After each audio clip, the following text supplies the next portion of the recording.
I grew up in Detroit, Michigan.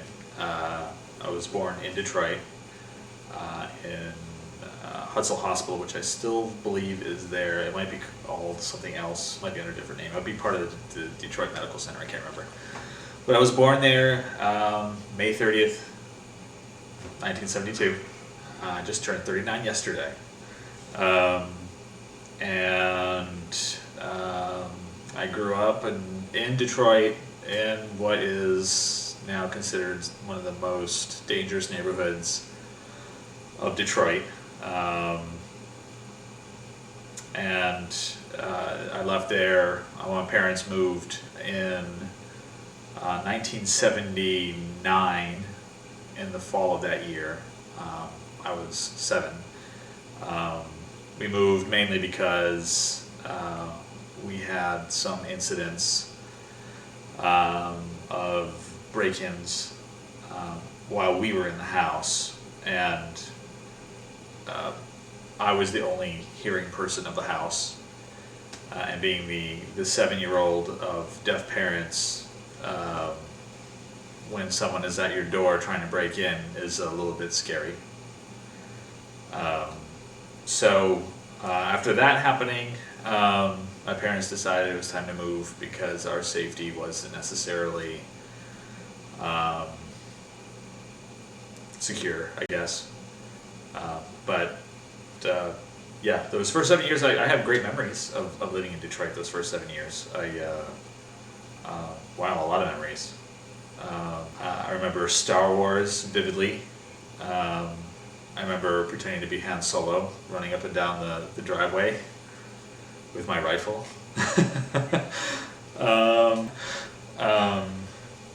Yeah, so that's where I grew up. Having deaf parents, I get asked this question a lot, and I don't know necessarily how to answer that because I have never had hearing parents, so I can't say how different my life was than, say, yours. But it was different. I mean, looking back at it, I had a different life. I was thrown into pretty adult situations early on because I served as my parents' ears, their voice.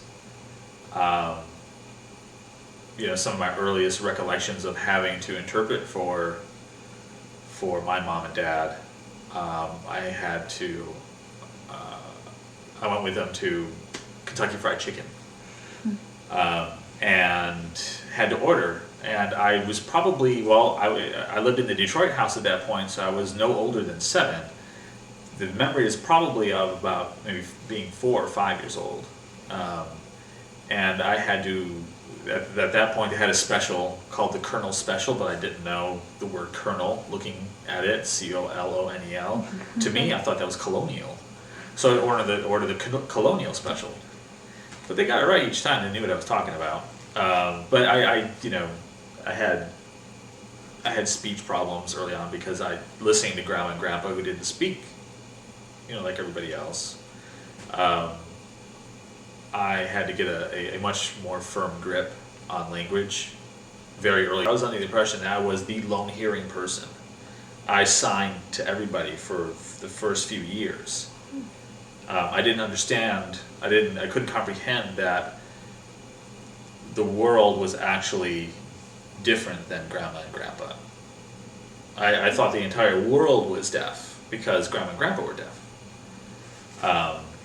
So I thought I was like the lone. I thought I was the one that was different. And it didn't. As a kid, it didn't really register until I was like 2 or 3. And then I realized, Grandma and Grandpa are the ones that are different. And I started speaking to people instead of signing to them. And from what I know, I was behind. One thing that their deafness was a definite influence on was my choice in music, because my nephews, who were much older than I am. They're older than I am. I'm their uncle, but they're still older than I am. Two of them are hearing. One of them is deaf. The two that are hearing, my sister is also deaf, so they had very loud music tastes. They introduced me to Kiss. My first musical revelation was Kiss. And if Grandma and Grandpa could actually hear, quite sure that they would not, have let me listen to Kiss. But I mean, nonetheless, I started listening to Kiss, and I always had a great appreciation for music because I could actually hear it. But I also almost always had a very edgy taste in music because I could get away with it. It didn't matter. That wouldn't have happened. I don't think if my parents were hearing. I think that might have been muted. That would have been. Later in life, it was very much an outlet. It was an outlet early on, but it was more of a curiosity early on. But music later in life was more of an outlet because I could play music, personally. I could play an instrument. Having that experience and experiencing people who can't experience music made me love music a lot more. I don't think I intentionally went to love music a lot more. I didn't think, wow, I really need to love music because my nephew or my parents, they never did.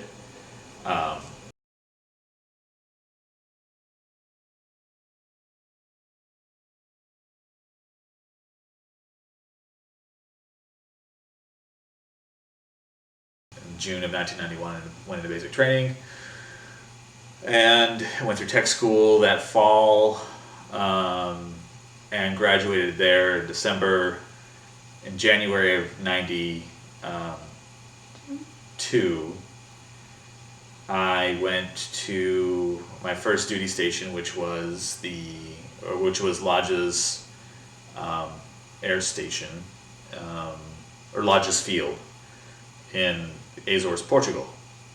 And it was there in 1993 that I met your mom. We met in an interesting way at the base grocery store. She wanted to know if she could bag my groceries. She told me to ask for her.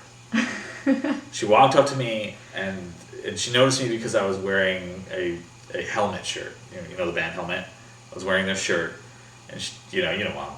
She came up to me and was like, "My name's Kim. Request me." And I was like, "Okay." So I went up to the line and didn't request her because I'm shy by nature, and I thought, quite possibly, Mom was crazy.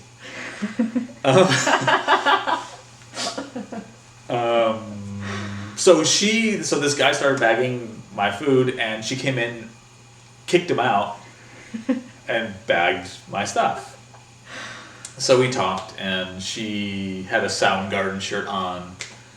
So we talked music, and we became friends, and we almost died drowning at a beach there. We almost got taken out by the riptide. It was a bonding experience. The beach's name was Delphina, and your name comes from that beach, Delphina. And within that year, we got married in April of 1994, and here we are. You were born just over a year later, or no, just under a year later, for the last few years. But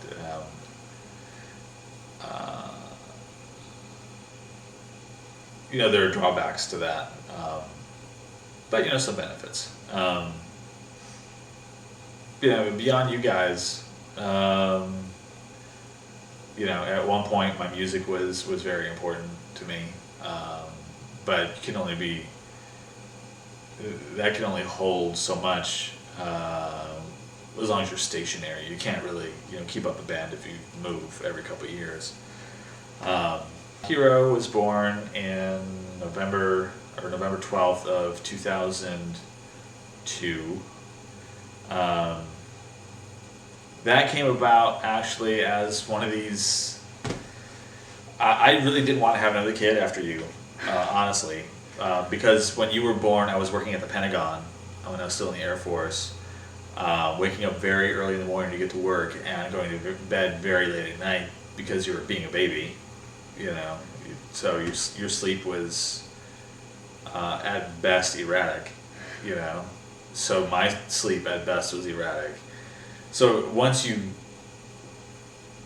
became an older baby and got more into set patterns, I always thought to myself, never again. I'm never going to have another child. That was insane. But 8 years passes, that kind of stuff goes away or goes to the back of your brain, and you start thinking, oh, well, maybe we could have another kid. And it didn't help that, the whole emotion, I don't even know how to call it, the emotional wave that came from what happened on 9/11, it changes how you think about things. You think about your routines and how stupid they are, and some of the reasons you got, it just seems so Seinfeldian. So, just ridiculous reasons for the ways you think, so you kind of refocus. And that's when your mom and I decided, well, let's try and have another kid. And just like the first time, we had another kid just like that. So at that point, when we wanted it, it happened. There was no no trying or anything. When we want to have kids, we have kids. We pump them out.